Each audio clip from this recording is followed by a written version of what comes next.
Eh, ano pinagkaiba ng generation ninyo ngayon sa generation ko dati? Ay, Ano ba, gumawa ano ba ako. yung generation ninyo ngayon?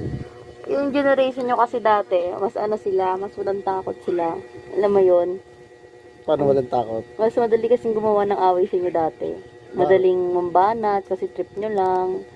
Eh dito kasi sa panahon ngayon kasi, marami ng, alam mo yung mga, di naman sa takot, parang mas focus na sila sa ibang bagay kasi magpag-away. Sobrang, ano na, sobrang hindi na madalas yung mga nakikipag-away lagi sa street. Siguro pag magka-away na lang sa street, yung sobrang laking away na talaga. Mga ganun.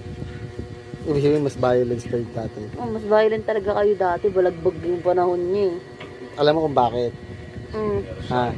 Ba't sobrang violence dati kaysa ngayon? mm, Kasi dati walang libangan, mm. walang internet. Oo, ngayon yung libangan niyo, one trip sa So, kalsada. ang magiging